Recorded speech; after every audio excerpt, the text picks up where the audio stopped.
ইন্নাল হামদুলিল্লাহ আলহামদুলিল্লাহ ওয়াহদা ওয়াসসালাতু ওয়াসসালামু আলা মান লা নাবিয়্যা বা'দা নাহমাদুহু ওয়া নাস্তাঈনুহু ওয়া নাস্তাগফিরুহু ওয়া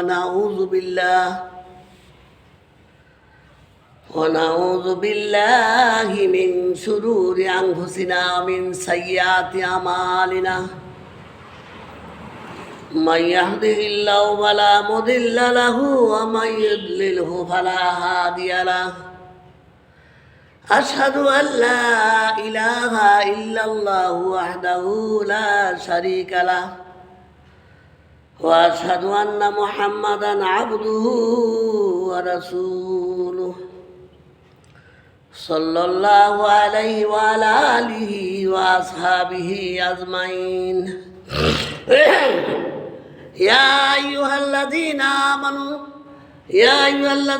آمنوا اتقوا الله حق تقاته ولا تموتن إلا وأنتم مسلمون يا أيها الناس اتقوا ربكم الذي خلقكم من نفس واحدة وخلق منها زوجها بث منهما رجالا كثيرا ونساء واتقوا الله الذي تساءلون به والأرحام إن الله كان عليكم رقيبا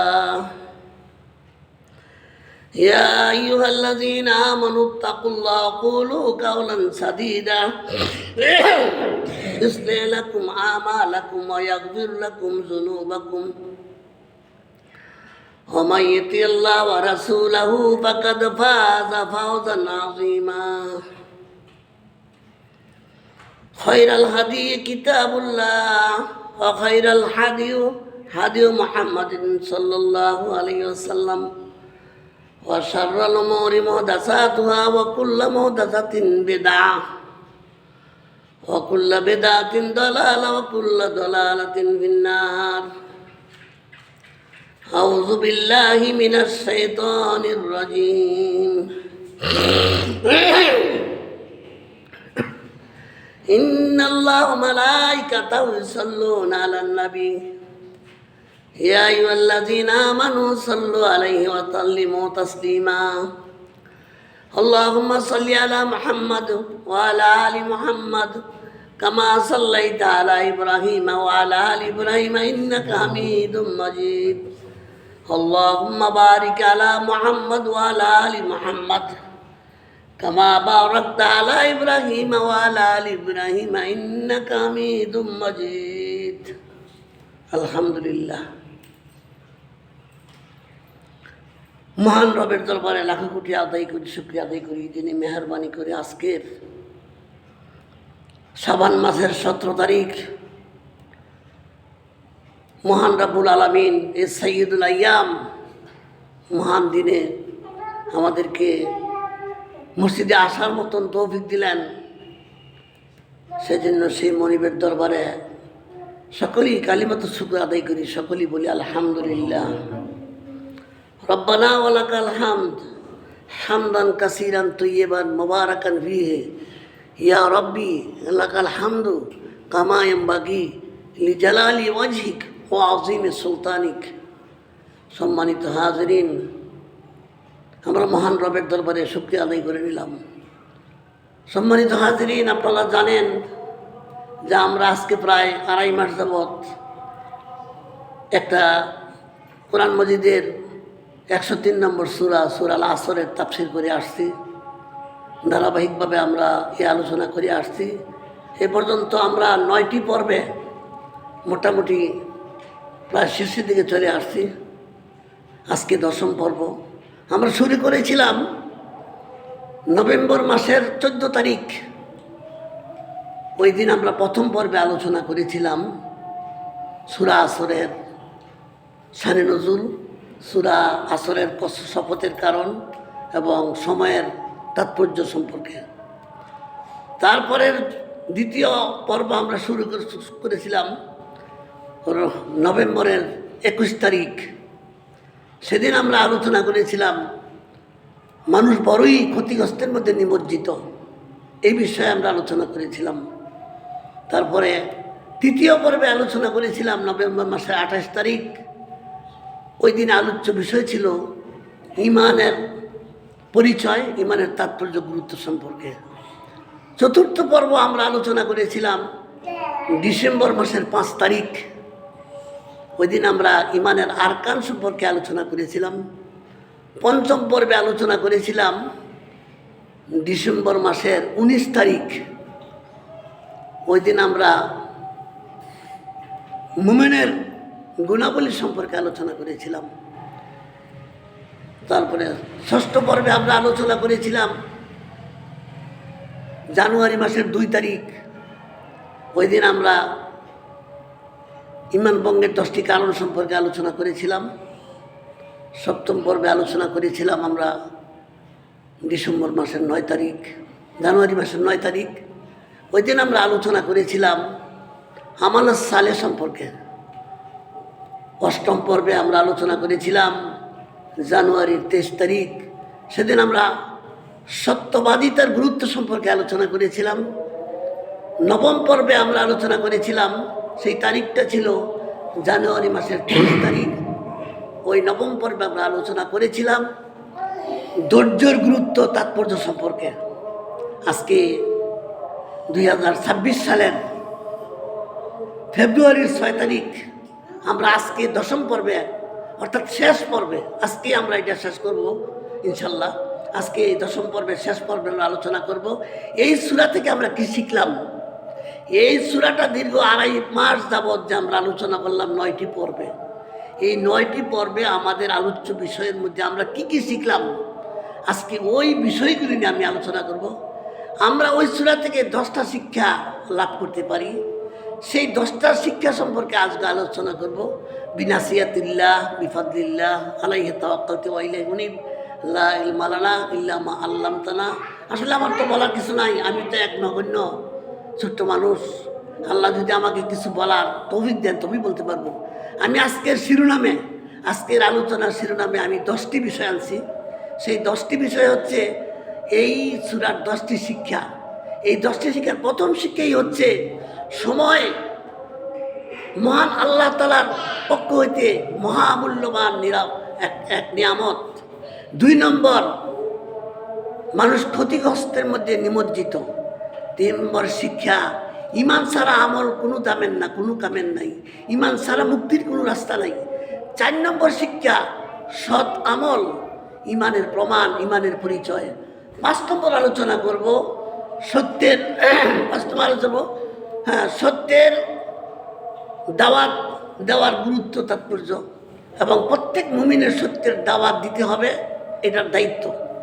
তারপরে 6 নম্বরে আলোচনা করব হক পথে অবিচল থাকতে সবরের গুরুত্ব, সবরের অপরিহার্যতা। 7 নম্বরে এই সূরার শিক্ষা নিয়ে আলোচনা করব। সেটা হচ্ছে যে ব্যক্তি এবং সমাজের জীবনে এই সূরা আমাদেরকে কী কী শিক্ষা দেয়, এই বিষয়ে ব্যক্তি এবং সমাজের যে আমাদের নির্ধারণী বিষয়গুলি কি। আমরা 8 নম্বরে আলোচনা করব এই সময়ের অপচয় মানুষের ধ্বংস ডেকে আনে, এই বিষয়ে। 9 নম্বর বিষয় হচ্ছে যে ঈমান এবং আমল এই দুইটা আলাদা কোনো বিষয় নয়, এই দুইটা একটার সাথে একটার অঙ্গাঙ্গিভাবে জড়িত। আর 10 নম্বরে আলোচনা করব নসিহত। এটা এক চলমান প্রক্রিয়া, যেটা আবহমান কাল চলবে। নসিহত একটি চলমান দায়িত্ব, যেটা সৃষ্টির লগ্ন থেকে শুরু হয়েছে, কিয়ামত পর্যন্ত নসিহতের কাজ চলবে। এটা বন্ধ করলে হবে না। ইসলাম দাওয়াতের কাজ কিয়ামত পর্যন্ত চলবে, চালাতে হবে। এই 10টা বিষয়ে আমরা আলোচনা করব। বিনাসিয়াতিল্লাহ বিফাদলিল্লাহ আলাইহি তাওয়াক্কালতু ওয়া ইলাইহি লা ইলমা লানা ইল্লা মা আল্লামনা রাব্বি ইশরাহ লি সাদরি ওয়া ইয়াসসির লি ওয়াহলুল উকদাতাম মিন লিসানি ওয়া ইয়াফকাহু কাওলি রাব্বি জিদনি ইলমা। সম্মানিত হাজিরিন, আমরা বিগত দিনের কি কি আলোচনা করেছিলাম আপনাদেরকে স্মরণ করাই দিয়েছি। জানি না আমরা এই সূরা থেকে কতটুকু শিক্ষা লাভ করতে পারছি। এই সূরা একটি এমন সূরা, যেই সূরার মধ্যে কোরআনের সারমর্মগুলি, কোরআন মাজিদের যে সমস্ত মূল কথাগুলি বলা আছে, এই সূরায় তাই বলা আছে। এবং বিশেষ করে এই সূরার মধ্যে 4টি মূলনীতির কথা আলোচনা হয়েছে। এই 4টি মূলনীতি হচ্ছে ঈমান, সৎকর্ম এবং সত্যের ধৈর্যের উপদেশ। এই 4টে হচ্ছে ঈমানের এই সূরার মূল বক্তব্য। তো এই বিষয়ে আমরা বিগত 9টি জুমায় 9টি পর্বে আমরা আলোচনা করে আসছি। আজকে আমরা এই সূরার শিক্ষাগুলি নিয়ে আলোচনা করব। দেখো সময় একটা কী জিনিস, কেন আল্লাহ সূরা আসরের কসম করলেন, আল্লাহ কসম কুরসুমা করে, এই বিষয়ে আলোচনা আমরা আগে করেছি। আল্লাহ সব জায়গায় কসম করছে না, আল্লাহ কিছু জায়গায় কসম করছে যেই যে বিষয়গুলো বেশি গুরুত্বপূর্ণ। আর বিশেষ করে আল্লাহ সময়কে এত গুরুত্ব দিছে, এর জন্য যতগুলি কসম সবগুলির বেশিরভাগ কসমই সময় নিয়া। যেমন ওয়াদ্দুহা, এই সকালবেলার সময়, তারপরে অল ফাজরি ওয়া লায়ালিন আশরি ওয়া সফর, ফজরের শপথ, ওয়াশ-শামসি ওয়া দুহাহা, সকালবেলার শপথ। এরকম দেখবেন শপথের মধ্যে সবচেয়ে বেশি শপথ করছে আল্লাহ সময়ের বিষয়ে, অন্য বিষয়। কারণ সময় এত গুরুত্বপূর্ণ, সময় এত গুরুত্বপূর্ণ যেটার কোনো তাৎপর্য মাহাত্ম্য বলে শেষ করা যাবে না।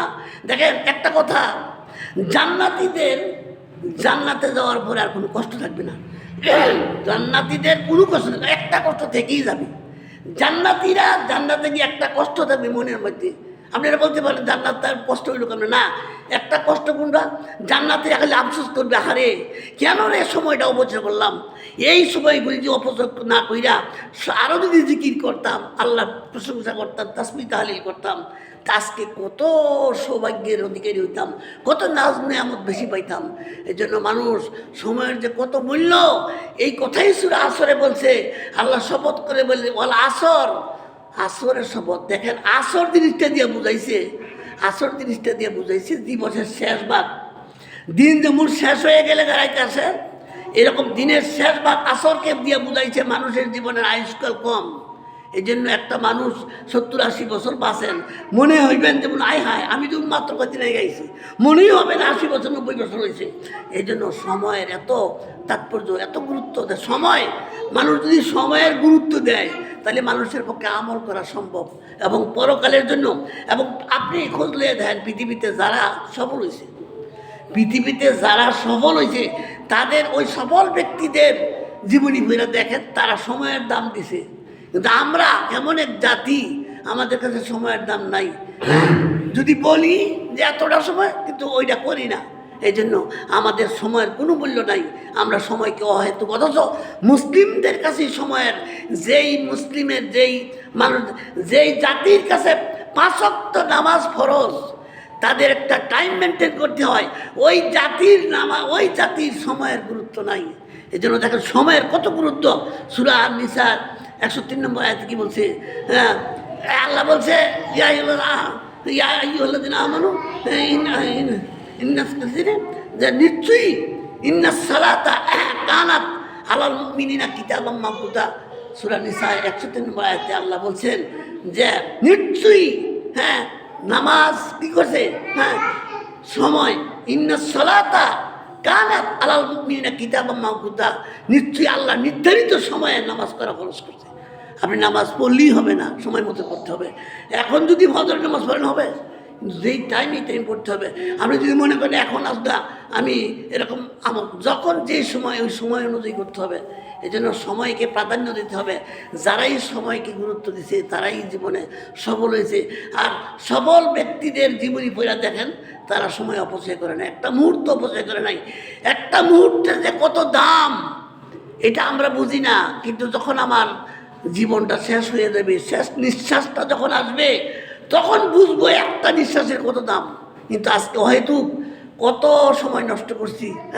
দেখেন সূরা মুমিনুনের, মহান আল্লাহ তাআলা ৩০ নম্বর সূরা আল মুমিনুনের আল্লাহ তাআলা মুমিনদের 7টা কোয়ালিটির কথা বলছে। এর মধ্যে 2 নম্বর কোয়ালিটি হচ্ছে আল্লাযীনা হুম আলা আল্লাযীনা আন লাগুবিন আলামুর আল্লাযীনা হুম আন কি, যে আল্লাহ এখানে বলছে যে যারা অহেতুক কাজ করে তাদের, এই অহেতুক কাজ যারা করে তারা সফল না। এই জন্য সফল হতে হলে অহেতুক কাজ পরিবর্তন করতে হবে। এই জন্য সময়ের মূল্য যারা দেয় যারা সময়ের গুরুত্ব দেয় তাদের কাছে হ্যাঁ এই সমস্ত এই আমলের দাম আছে, সব জিনিসের দাম আছে। সময়ের মূল্য না থাকলে কোনো দাম নেই। এই জন্য সম্মানিত হাজিরিন, সময়ের মূল্য দিতে হবে। এই জন্য সময়ের মূল্য যদি দেন তাইলে আপনি কিয়ামতের মাঠে দেখবেন বিরাট একটা কিছু। দেখেন আমরা আসলে বুঝি না, আমরা বুঝি না। এই একটা মানুষের জীবনে দেখেন কোরআনে আল্লাহ কি কইছে, সূরা নাজিয়াতের ৭৯ নম্বর সূরা নাজিয়াতের এই ৪২ নম্বর আয়াতে মহান আল্লাহ তাআলা কি বলছে দেখেন। মানুষ, একজন মানুষ কিয়ামতের দিন দেখব যে সে ৭০ বছর ৮০ বছর বাঁচছে, কিন্তু সে দেখবে ওইখানে গিয়া মাত্র বাঁচছে কয়েক ঘন্টা, একটা বিকাল একটা সকাল। দেখেন কোরআনের সূরা নাজিয়াতের ৪৬ নম্বর আয়াতে মহান আল্লাহ তাআলা কি বলছে, কান্নাহুম ইয়াওমা ইয়ারাউনাহা লাম ইয়ালবাসু ইল্লা আশিরাতান আও দুহাহা।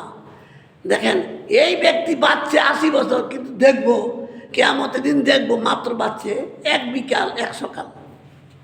কান্নাহুম ইয়াওমা ইয়ারাউনাহা লাম ইয়ালবাসু, সে দেখবে লাম ইয়ালবাসু, সে বসবাস করে না ইল্লা আশিয়াতান আও দুহাহা, হয়তো ছিল একটা বিকাল বা একটা সন্ধ্যা অথবা একটা সকাল এরকম। অথচ ৮০ বছর কিয়ামতের দিন দেখবো আমি মাত্র দুনিয়াতে ছিলাম এই একটা বিকাল একটা সকাল। এটা কি করে হয়, এটা কেমনে হয়? দেখেন এই যার অর্থ, এর অর্থ কি? এর অর্থ হচ্ছে মানুষ ৮০ বছর বাঁচছে কিন্তু তার সমস্ত কিছুই ক্ষতি হয়েছে। ৮০ বছর বাঁচছে দিকই, কিন্তু ৮০ বছর কাউন্টে আসছে না, সব সময় নষ্ট করছে, সময় নষ্ট করছে। আর যতটুকু সময় রয়েছে এই সময়টা হইল এই যে ইয়ারাও না লাম ইয়ালবাসু ইল্লা আশিয়াতান আও দুহাহা, সে দেখবো মাত্র একটা বিকাল একটা সকাল ছিল। একটু খেয়াল করেন, বিষয়টা একটু খেয়াল করেন। মনে করেন আমাদের দেশে আমরা কত বছর বাঁচি? ৭০-৮০ বছর।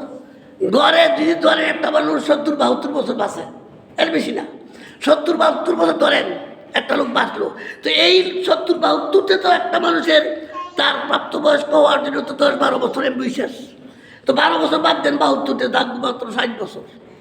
হিসাবটা দেখেন, আল্লাহ যে কইছে কোরআনে নাজিয়াতে একটা মানুষ ৮০ বছর ৭০ বছরে হ্যাঁ বাঁচছে, কিন্তু দেখবো মানুষ একটা দুনিয়ার মধ্যে আসিল একটা সকাল একটা বিকাল। এটার ব্যাখ্যাটা, বাস্তব ব্যাখ্যাটা আপনি দেখেন, আমি হিসাবটা দেখাইতেছি আপনাদের। মনে করেন ৭০ বছর থেকে ৭২ বছর, ১০ বছর ১২ বছর বাদ দেন, রইল কত? ৬০ বছর। এই ৬০ বছরের মধ্যে একটা মানুষ ২৪ ঘন্টার মধ্যে ঘুমায় ৮ ঘন্টা, তা ৮ ঘন্টা ঘুমাইলে তাহলে ৩/১ ভাগ, তার মানে ৬০ বছরে ৩/১ ভাগ মানে ২০ বছর, তাহলে ২০ বছর বাদ দিয়ে দেন, রইল আর ৪০ বছর। এই ৪০ বছর একটা মানুষ কাজ করে কতটুকু? সে কৃষি কাজ করো, অফিসে কাজ করো, ব্যবসা বাণিজ্য করো, যে কোনো কর্ম সে থাকুক, সে কমপক্ষে ৮ ঘন্টা সে কর্মজীবী হবে। তো ৮ ঘন্টা মানে ৩/১ ভাগ, ২৪ ঘন্টা ৩/১, তার মানে ৬০ বছরে ৩/১ ভাগ। এখন ৬০ বছর ৩/১ ভাগ হলে কত হয়? ২০ বছর। তাহলে ঘুমে গেল ২০ আর কাজ করে গেল ২০, রইল আর ২০ বছর। দেখেন কীভাবে যে সময় যে থাকে না, একটু দেখেন, রইল আর মাত্র ২০ বছর। এই ২০ বছরের মধ্যে আচ্ছা আপনি কি চাকরি করেন? নিশ্চয়ই চাকরি কোথাও দূরে যান, তো চাকরি ক্ষেত্রে যাইতে আইতে সময় লাগে না? এমনও আছে ২ ঘন্টা ৩ ঘন্টা লেগে থাকা। ধরেন যদি দৈনিক কর্মস্থলে যাইতে 2 ঘন্টাও লাগে, তারপরেও দেখা যাব ৬০ বছরের মধ্যে আপনি 5 বছর গেছে আওয়াজ দেওয়ায়, তো রইল মাত্র কত? 15 বছর।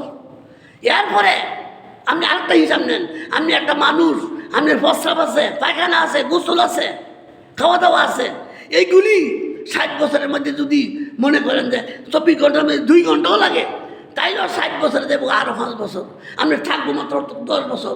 50 বছর গেছে বললাম, হ্যাঁ থাকবো মাত্র 10 বছর।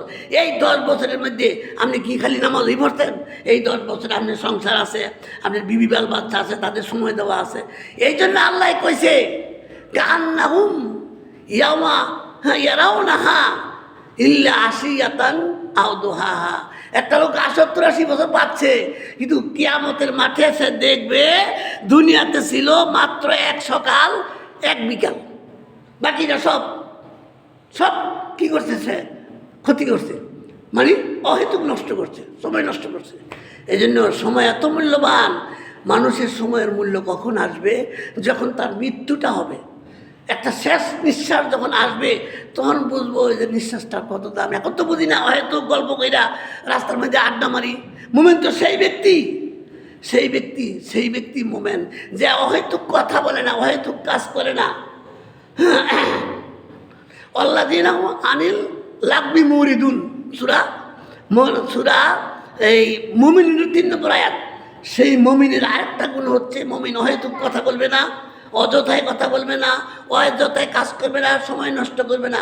সময়ের অনেক মূল্য। এই জন্য আল্লাহ, সময় যে মূল্যবান, এই জন্য আল্লাহ এই সময়কে মানুষের কাছে কসম করেছে। দেখেন, আমরা বুঝি না সময় হলো আপেক্ষিক।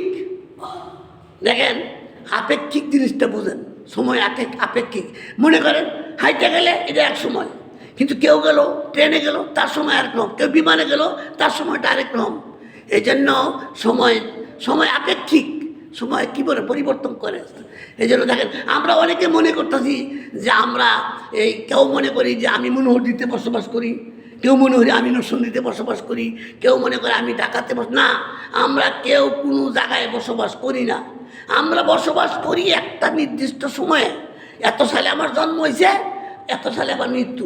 আসলে যদি আমি কোনো জায়গায় বসবাস করতাম, ওই জায়গা তো ঠিকই আছে, আমি তো নাই, তাহলে বোঝা গেল আমি গ্রামে, আমার বালিপুরা গ্রামে বসবাস করি নাই, আমার সুগন্ধি গ্রামে আমি বসবাস করি নাই, আমি সাবান্দিয়া গ্রামে বসবাস করি নাই, আমি ঢাকা শহরে বসবাস করি নাই, দুবাই, কাতার, ইয়ামেন এই সমস্ত দেশে আমি বসবাস করি নাই।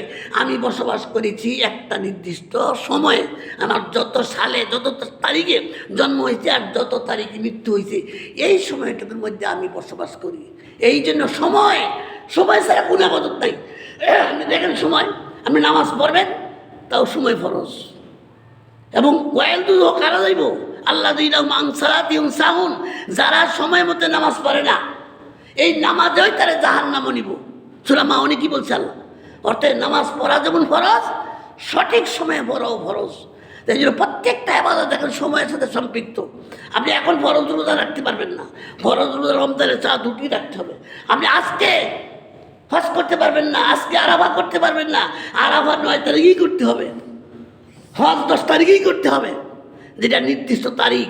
এই জন্য দেখেন সময়ের সাথে কত রিলেটেড, প্রত্যেকটা আমল সময়ের সাথে কত সম্পৃক্ত। এই জন্য সময় এত গুরুত্বপূর্ণ। আজকে আমরা হয়তো সময় নষ্ট করছি, গল্প গুজব কইরা, সাহেবলে আড্ডা দিয়া।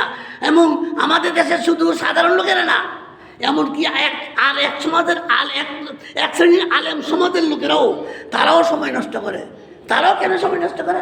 তারাও যখন গল্প গুজব করে, কোনো কোরআন হাদিস নিয়ে গল্প করে না, কোনো কোরআন হাদিসের গল্প করে না, গল্প করে কি নিয়ে, কোন বক্তায় কী করছে, কার পিছনে কার কী দোষ, এটা নিয়ে তারা আলোচনা করে।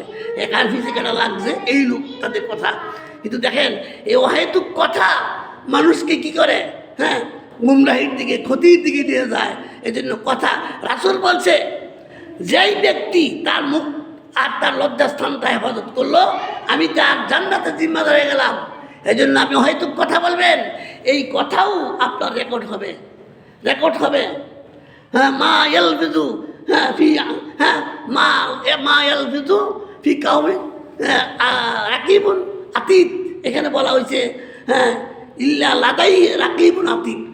এমন কোনো কথা নাই যেই কথা ফেরেশতা রেকর্ড করেন। আপনি যে কথা বলছেন, প্রত্যেকটা কথাই ফেরেশতারা অর্ডার কী করে লিখে দিচ্ছে। অতএব আপনার কোনো কথাই কি নাই, বিপরে নাই। অতএব আমাকে বুঝতে হবে যে আমি সময়ের মূল্য দিতে হবে। এই জন্য সূরা আসরে এই সময়ের ব্যাপারে এত গুরুত্ব দেওয়া হয়েছে। দেখেন, আজকে আমরা সময়কে মূল্যায়ন করি না, সময়ের দাম দেই না, যার জন্য আজকে আমরা সবচেয়ে বেশি ক্ষতিগ্রস্তের মধ্যে আছি। আমরা যদি সময়ের সঠিক ব্যবহার করতাম, সময়কে মূল্যায়ন করতাম। একজন ব্যক্তি দেখেন, আল্লাহ সূরা ফজরের কসম করছে,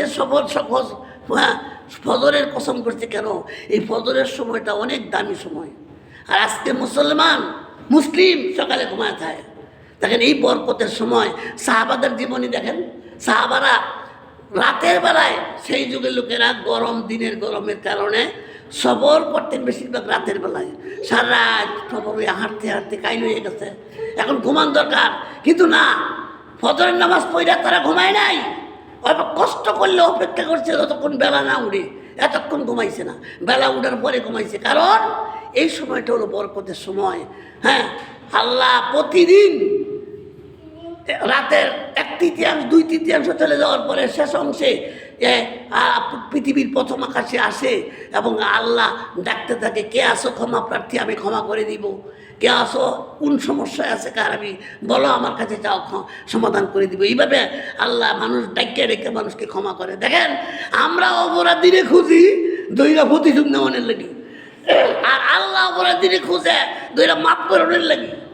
আল্লাহ অপরাধীরে খুঁজে ডাকে মাফ করার জন্য। এই হচ্ছে বান্দার আর আল্লাহর পার্থক্য। দেখেন, এই জন্য এইভাবে ফজরের সময়টা অত্যন্ত দামি সময়।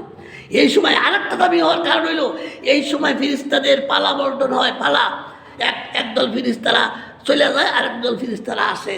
এই জন্য সময়টা, ফজরের সময়টা অনেক দামি, অনেক বরকতের। দেখবেন, যেই ব্যক্তি ফজরের সময় আগে উঠছে, 4টা 4:30টার সময় উঠতে ফজরের নামাজ পড়ছে, তারপরে তেলাওয়াত করছে, তার কাজ শুরু করছে, দেখবেন 12টার আগে সব কাজ শেষ, আর কোনো কাজই নাই। আর যেই ব্যক্তি 9টায় 9:30টায় ঘুমিতে উঠছে, উঠতে কোনো কথা নেই, তখন লোক অফিসও দৌড় মারছে, হ্যাঁ, বা কোনো কাজে যাইব দৌড় মারছে, এই ব্যক্তির সন্ধ্যা হয়ে যাবো, কাজ শেষ হইতো না, কার কাজের বরকত নাই। এই বরকতের সময়টা হচ্ছে সকাল। আরেকটা বিষয়ের তথ্য পাওয়া গেছে, মেডিকেল সায়েন্স ডাক্তাররা বলছে, যারা সকালবেলা ঘুমায়া থাকে তাদের এই যে কি বলে মৃত্যু ঝুঁকি বেশি। তাই যে দেখছেন না, স্ট্রোক করে বিভিন্ন রকমের। হ্যাঁ, এই জন্য সকালবেলাটা ঘুমাইবেন না, সকালে তেলাওয়াত করবেন, তারপরে একটু হাঁটবেন, কাজ করবেন। সকালটা বরকত। এই সকাল বলা হলো বরকতের সময়। একটা ইয়াতে বর্ণনা আছে যে সুবে সাদেকের সময় আল্লাহ জান্নাতের দরজা খুলে দেন এবং ওই জান্নাতে হাওয়াগুলি বয়। এই জন্য ভোরের হাওয়া হাজার দাওয়া, একটা কথা আছে আমাদের সমাজে, ভোরেরও হাওয়া হাজার দাওয়া। যেই ব্যক্তি সকালে ঘুমিয়ে উঠবে তার হাজার দাওয়ার কাজ হইব এই সকালের হাওয়াটা, আর তারা সকালে ঘুমাইব তার মৃত্যু ঝুঁকি বেশি।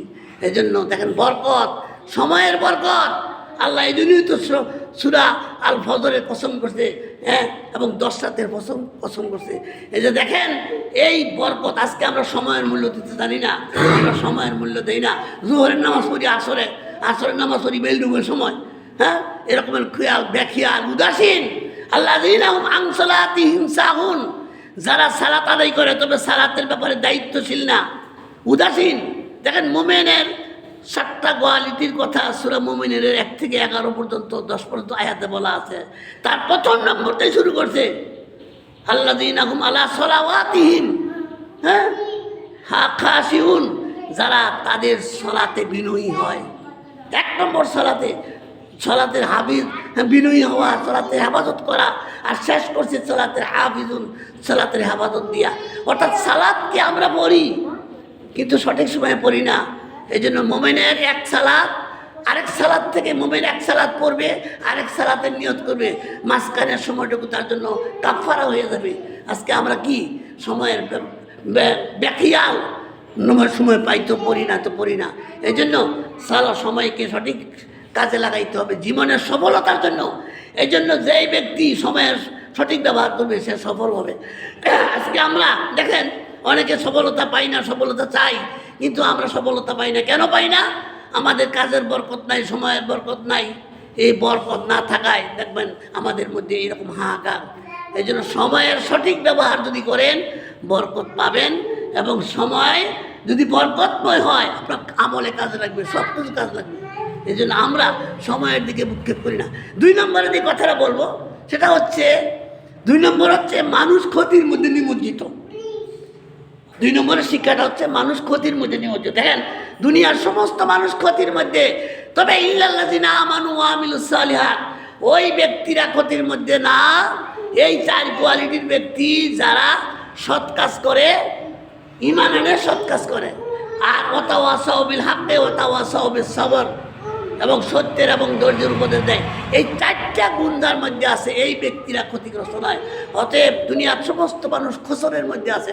দেখেন, খুসর শব্দটার অর্থ হইল ক্ষতি, আবার নুকসান অর্থ ক্ষতি। পার্থক্যটা দেখেন। নুকসান শব্দের অর্থ হইল, মনে করেন আপনি 50,000 টাকা ব্যবসা করছেন, আপনার লাভ হয়েছে না, এটা একটা লোকসান। আপনি 50,000 ঠিক হয়েছে বুঝি, কিন্তু লাভ হয়েছে না, এটার নাম হলো নুকসান। আর খসর কারে কই বুঝেন? খসর হচ্ছে 50,000 টাকা দিয়া ব্যবসা শুরু করছিলেন, মানে এমন লস হয়েছে একটাও নাই, লাভ হয়েছে, আসল বুঝি সব গেছে, এটার নাম হলো খসর। এই জন্য খসর শব্দটা হইলো এমন ক্ষতিগ্রস্ত, যেই ক্ষতি হইলে মানুষের আর কি থাকে না, মূলধন থাকে না, মূলধন থাকে না, সব শেষ হয়ে যায়। এই জন্য মানুষ ক্ষতির মধ্যে নিমজ্জিত। কোন ব্যক্তি না ক্ষতির মধ্যে না? যাদের 4টি কোয়ালিটি আছে, ইল্লাল্লাযিনা আমানু ওয়া আমিলুস সালিহাত ওয়া তাওয়াসাউ বিল হক ওয়া তাওয়াসাউ বিস সবর। এই 4টা গুণ যেই মুমিনের আছে, সেই মুমিন ক্ষতিগ্রস্ত না। আজকে আমরা শুধু সফলতা খুঁজি, সফলতা খুঁজি, কিন্তু দেখেন আমরা যে ক্ষতির মধ্যে আসি কেন? আমাদের এই গুণগুলি নাই, আমাদের এই গুণগুলি। দেখেন ক্ষতি অনেক রকমের হইতে পারে। ক্ষতি শারীরিক ক্ষতি, আর্থিক ক্ষতি, মানসিক ক্ষতি, বিভিন্ন ক্ষতি হইতে পারে। তবে আসল ক্ষতি হচ্ছে ওই ব্যক্তি যার ঈমান আর আমলের ক্ষতি হয়েছে। এই ক্ষতির লস আর উড়াই থাকতো না। দেখেন আপনার স্বাস্থ্যহানি হয়েছে, আপনার সামান্য ক্ষতি হয়েছে, টাকা হারাইছে, এটা সামথিং। কিন্তু যদি আপনার নৈতিক চরিত্র হারান, তাহলে আপনার জীবনের সব কিছু হারাই দিলেন। এই জন্য ঈমান হচ্ছে এমন একটা শক্তি, যেই ঈমান থাকলে মানুষের দুনিয়ার সব সম্পদের চাইতে বড় সম্পদ। কিয়ামতের মাঠে যারা পরিমাণের ঈমান যার আছে, সে হবে সফল। কাদ আফলাহা মুমিনুন, ওই মুমিনরাই সফল হবে যার যারা পরিমাণের ঈমান আছে। এই জন্য বুঝলেন, ক্ষতির থেকে বাঁচতে হইলে আপনাকে ঈমান এবং আমলের সদ্ব্যবহার করতে হবে। যদি ঈমান আর আমল নিয়ে মরতে পারেন, মরার পরে কিচ্ছু নাই, মনে করেন ধন সম্পদ নাই, কিন্তু আছে ঈমান আমল, ঋণ নাই, ঋণ ছাড়া ঈমান আর আমল নিয়ে মারা গেছেন, শিরিক মুক্ত অবস্থায় মারা গেছেন, খালি শুধু ঈমান আর আমল নিছেন, আপনার চাইতে ধনী আর কেউ নাই। কারণ পরম আসল ধনী হলো সেই ব্যক্তি, আসল সফল হতে সেই ব্যক্তি, যেই ব্যক্তি জান্নাতি হবে। আসল সফল ওই ব্যক্তি, জান্নাত ছাড়া সফলের উপায় নাই। এই জন্য আসল সফল ব্যক্তি ওই ব্যক্তি যে জান্নাত লাভ করবে। এই জন্য ক্ষতির থেকে বাঁচতে হলে ঈমান এবং আমলকে সঠিকভাবে। আজকে দেখেন, এই যে সামনে এখন নির্বাচন হয়েছে, ঈমান তো বেচা কিনে হইতেছে, 500 টাকা দিয়া আপনি কী করতেছেন, বিক্রি হয়ে যাচ্ছেন। সবার হয়ে কইতেছেন এই বেড়ায় কইতেছেন ভোট দিবেন। দেখেন আপনি ঈমান কেমনি বাঁচতেছেন। ঠিক আছে ভাই, আপনারা ভোট দিব, ঠিক আছে। আরেকজন এসে 500 টাকা দিচ্ছে, ভাই আপনারা ভোট দিব। এইভাবে ঈমান, ইলেকশন আইলে মানুষ ঈমান বেচা কিনে শুরু করে। দেখেন আপনি, আরে একটা ছাগলের দাম হতো 5,000, 6,000, 10,000 টাকা, আর আপনি 500 টাকায় ব্যস্ত আছেন। আপনি একটা ছাগলের দাম আপনার নাই। ঈমান এইভাবে মানুষের বিক্রি করছে। এইভাবে মানুষ বেশিরভাগ নির্বাচন আসলে মানুষ ঈমান হারা হয়ে যায়। এই জন্য সাবধান, এই দুনিয়ার কোনো কিছুকে দিয়া ঈমানের পরিবর্তে দুনিয়ার কোনো কিছু সম্পদ দিয়া ঈমান বিক্রি করো না। হ্যাঁ, এই জন্য ঈমানকে অটল রাখতে হবে। আপনি ন্যায় নীতির উপর আল্লাহর বিধানকে কায়েম রেখা আপনার আল্লাহর বিধানের উপর চলতে পারলেই আপনি ঈমানটা, হ্যাঁ, ঈমানটা আপনার সঠিক থাকবে। এই জন্য 2 নম্বর হচ্ছে যে কী করে মানুষ ক্ষতিগ্রস্তের মধ্যে নিমজ্জিত। 3 নম্বরের শিক্ষাটা হচ্ছে, 3 নম্বরের শিক্ষা হচ্ছে যে ঈমান হচ্ছে সবচেয়ে বড় সম্পদ। ঈমান ছাড়া মুক্তির উপায় নাই, আর ঈমান ছাড়া আমলের কোনো দাম নাই। ঈমান হচ্ছে এমন একটা সম্পদ, আপনি মনে করেন ঈমান নাই, যত দান করেন, যত ন্যাক করেন, কোনো কাজে আইতো না। এই জন্য আপনার সবচেয়ে বড় সম্পদ হচ্ছে ঈমান। মনে করেন পৃথিবীর সবচেয়ে ধনী বিল গেটস যদি বাংলাদেশে 5 লাখ মসজিদ বানায় দেয়, একটা আর উপকার হইতো না তার, কেরে তার ঈমান নাই। আর আপনি যদি 1 টাকা বিসমিল্লাহ বলে আল্লাহ সন্তুষ্টির জন্য মসজিদে দেন, এই টাকাটা আল্লাহ ডান হাতে কবুল করবেন, এবং কিয়ামতের দিন একটা বিশাল বড় একটা অ্যামাউন্ট দেখবেন। আপনি আশ্চর্য হয়ে যাবেন, গা আল্লাহ আমি তো এত অনেক করছি না, আমি তো 1 টাকা দিছিলাম। আল্লাহ বেটো তোমার 1 টাকা আমি লালন করেছি, 1 টাকা লালন কইরা হাজার হাজার টাকা হয়েছে। এই জন্য আল্লাহ মুমিনেরটা চায়, কাফেরেরটা চায় না। এই জন্য ঈমান হচ্ছে সবচেয়ে বড় শক্তি, ঈমান হচ্ছে সবচেয়ে বড় পুঁজি, মূলধন। তার 4 নম্বর হচ্ছে সৎ আমল। আপনার ঈমান আছে, আমল নাই, এইটা কিছু নাই। ঈমান ছাড়া এই আমলের কোনো দাম নাই, আর আমল ঈমান ছাড়া কাজ দিতে হবে। 2টা একটার সাথে খুব অঙ্গাঙ্গি জড়িত। এই জন্য ঈমানও লাগবো, আমলও লাগবো। যেমন আবু তালেব রাসূলকে বিশ্বাস করতেন, আমলও করতেন, কিন্তু ইমানের যে মৌলিক দিকটা দাবি, সেই দাবি পূর্ণ করে নাই। তিনটার মধ্যে সে কি করছে না, দুইটা করছে। একটা হলো অন্ততে বিশ্বাস করছে, আর হলো আমালও চলে করছে, ভালো ভালো কাজ করছে, কিন্তু মৌখিক স্বীকৃতি দেয় নাই। এই জন্য আবু তালেব ইমানের কাজ করছে, আমলের কাজ করছে, মৌখিক স্বীকৃতি না দেওয়ার কারণ সে মুমিন হয় নাই। এই জন্য আপনার ইমান কিসে নষ্ট হয় বুঝতে হবে। আপনি তো মনে করছেন ওই যে আপনি মুসলিমের ঘরে জন্ম নিয়েছেন, ইমান তো একবার আনছেন, ওই না। ইমানকে নবায়ন করতে হবে, ইমানকে প্রতিদিন নবায়ন করতে হবে। ইমানের নবায়নের হাতিয়ার হচ্ছে আপনি আমল এবং কি জিকির আজগার এবং আলোচনা, দিনের আলোচনা, এগুলি যে ইমান পরিষ্কার হয়। দাও একটা কিনে ধুয়ে রাখছেন, জঙ্কার ফলায় ধুয়ে রাখছেন, জঙ্কার ধরছে, এটা না। এই জন্য প্রতিদিন আপনাকে জিকির করতে হবে। যে অন্তর জিকির থাকবে সেই অন্তরে ইমান কী হবে, তরুতাজা হবে। এই জন্য তারপরে 5 নম্বর হচ্ছে দিনের দাওয়াত দিতে হবে, সত্যের দাওয়াত দিতে হবে। প্রত্যেক মুমিনের দায়িত্ব। তা'মুরুনা বিল মা'রুফ ওয়া তানহাউনা আনিল মুনকার। হ্যাঁ, প্রত্যেকের দায়িত্ব হচ্ছে খায়রু উম্মতি উখরিজাত লিন-নাস। পৃথিবীতে তোমাদের মধ্যে একটা দল থাকবে যারা হকের উপর দাওয়াত দিবে। এই দাওয়াতের কাজ করতে হবে। মুমিনের 5 নম্বর, এই সূরার 5 নম্বর শিক্ষা হচ্ছে দাওয়াতের কাজ, দাওয়াতে তাবলীগের কাজ করতে হবে, হকের দাওয়াত দিতে হবে। হ্যাঁ, এই 6 নম্বর হচ্ছে হক পথে অবিচল দাওয়াত দিতে গেলে আপনি দেখবেন বাধা আইব। 6 নম্বর হচ্ছে দাওয়াত দিতে গেলেই বাধা আইব, ধৈর্য ধারণ করতে হবে। 6 নম্বর হকের দাওয়াত দিতে গেলে বিপদ আসবে, বাধা আসবে, আপনাকে ধৈর্যের সাথে সেটা মোকাবেলা করতে হবে, ধৈর্য। 7 নম্বর হচ্ছে ব্যক্তি এবং পরিবারে, হ্যাঁ, প্রত্যেকটা জীবনের দিশা হবে একমাত্র কি, হ্যাঁ, এই সূরা আসরটা মানুষকে এমন গাইডলাইন দেয় যে তার ব্যক্তি জীবন, পারিবারিক জীবন, তার সামাজিক জীবন সব কিছুকে, হ্যাঁ, সুন্দর রাস্তা দেখায় দেয়। এই জন্য আর 8 নম্বর, এই সূরার 8 নম্বর শিক্ষাটা হচ্ছে যে ঈমান আর আমল।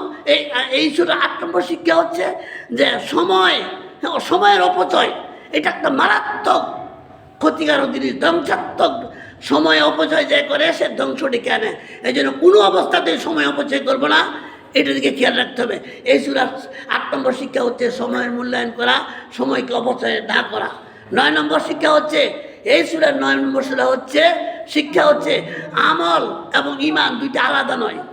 দেহের সাথে বডির যে সম্পর্ক, আপনার বডির থেকে মাথা যদি আলাদা করেন, বডিও থাকবে না, মাথাও বাঁচত না। অতএব এই জিনিসটা যখন বুঝছেন সহজ, ইমানের সাথে আমলের এমন গভীর সম্পর্ক। ইমান আলাদা, আমল আলাদা, এটা মনে করা যাবে না। ইমান আর আমল এক জিনিস, একটার সাথে আরেকটা কোনো কি নাই, বিচ্ছিন্নকরণ যেত না, এটা একটার সাথে একটা রিলেটেড। এই 9 নম্বর।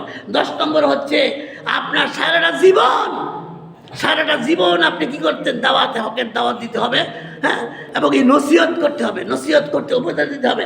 কিয়ামতের মাঠে 4টা প্রশ্নের উত্তর না দিয়ে কেউ যাইতো না, পাওয়ার যাইতো না। 4টা প্রশ্নের উত্তরের প্রথম প্রশ্ন রইল, সারা জীবন তুমি কোন কাজে লাগাইছো। 2 নম্বরের প্রশ্ন হবে এলেম কতটুকু হাসিল করছো, আর ওই এলেম অনুযায়ী কতটুকু আমল করছো। 3 নম্বরের প্রশ্ন হবে যে মাল কতটুকু কামাইছো, আর কি কতটুকু কিভাবে কোন খাতে ব্যয় করছো।